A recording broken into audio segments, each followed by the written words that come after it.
Keeping the anti-Semitism theme front and center remains essential to advance the hate-mongers narrative with the assistance of mainstream media.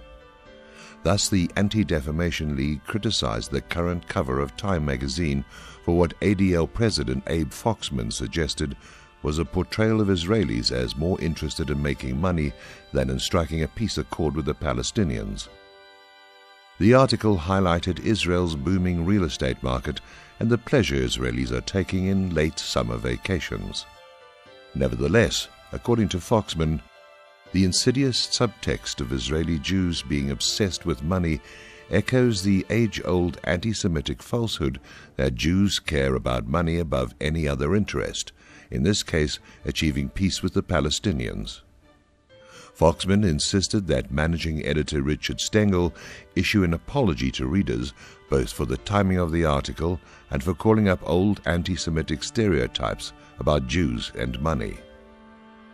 As if right on cue, the next day filmmaker Michael Moore jumped into the Islamic Cultural Center debate, arguing that the center should not be near the 911 site, but inside it, as a way for Muslims to recover their religion from Islamic extremists. In his branded controversial style, Moore could have left it at that. Instead, he used his assured media profile to relate an account of George Washington's wish to see Jews receive equal rights.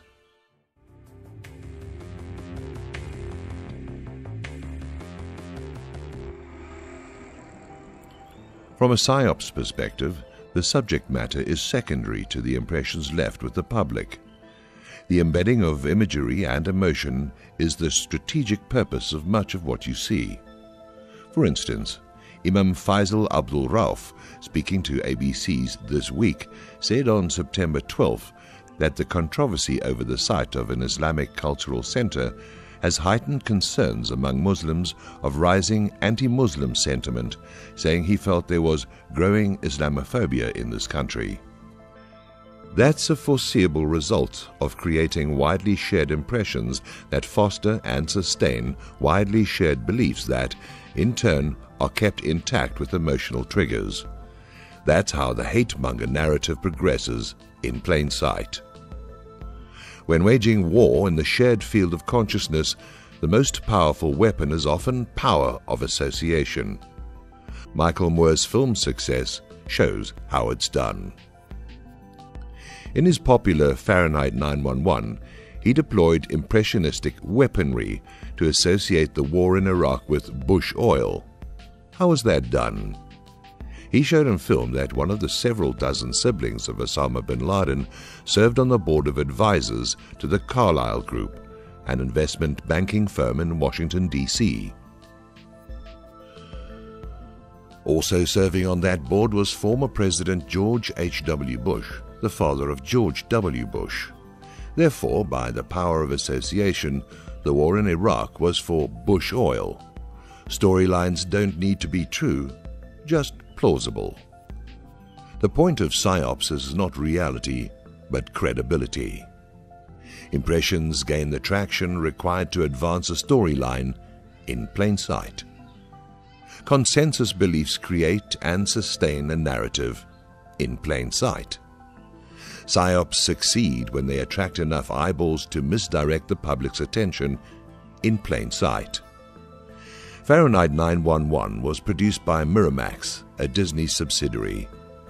Miramax co-chairman Harvey Weinstein loudly claimed that Disney reneged on its promise to distribute Moore's film.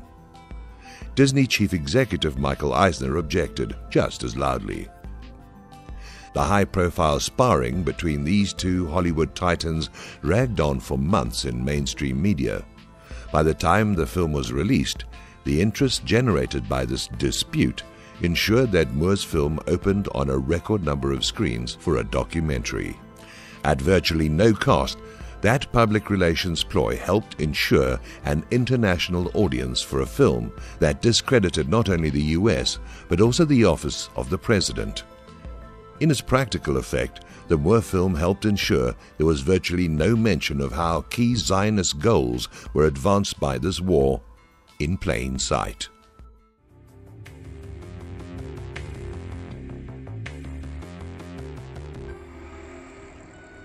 Meanwhile, September 12 news reports highlighted the extradition to France from Egypt of a terrorist who apparently planned to bomb an Israel Defense Forces event in Paris. Noticeably absent were facts about the time frame of this threat, or even when the arrest was made. That account provided an opportunity for the chief of French intelligence to make a high-profile announcement that the risk of a terrorist attack on France has never been higher. This week, the French Senate is scheduled to vote a ban on wearing Islamic veils known as burqas, a vote certain to reinforce the clash of civilizations as the consensus narrative. Also on September 12th, the leader of Shin Bet announced in Tel Aviv, Hamas forces in Gaza and the West Bank are engaged in an effort to foil peace talks. Israel's domestic security chief told cabinet ministers, threats are due to increase in the near future as diplomatic developments occur. This isn't just an estimate, but is supported by real intelligence. Unmentioned in this volatile mix is the psychology of the hate-monger. The purveyors of hate routinely project onto their opponents both their own personality traits, hatred, and, as here, their anticipated agenda. This announcement was far more likely to mean that Shin Bet will stage provocations designed to make it appear that Hamas is the instigator of violence. For the Zionist agenda to continue in plain sight, peace must be avoided, no matter what the cost. Disruption of the peace process, in turn, must plausibly be the work of others. The hate-monger must appear to be hated.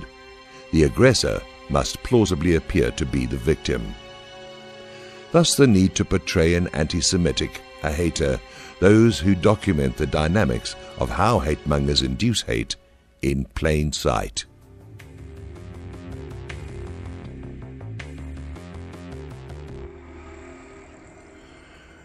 Should we see a revival of the U.S. national security apparatus, we will also see a pushback against the right-wing extremist coalitions that have long ruled Israel.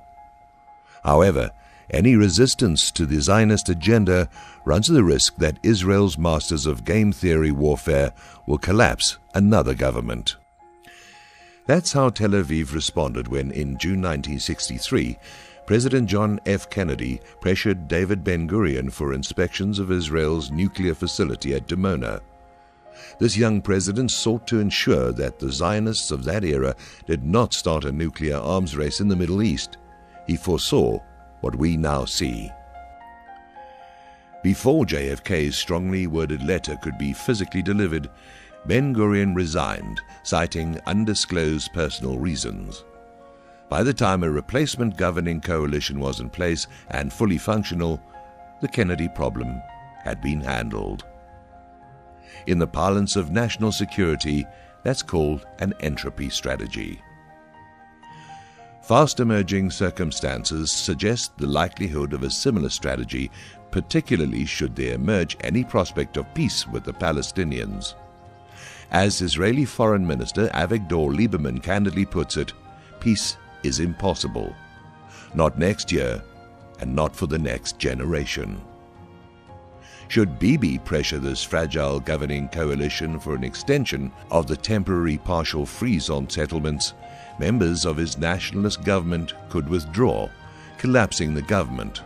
Key members of the coalition signaled their intentions on September 12th by announcing that any extensions of the freeze will end the Netanyahu government. On September 13th, 4 Likud party members threatened to withdraw budget support if the freeze is extended.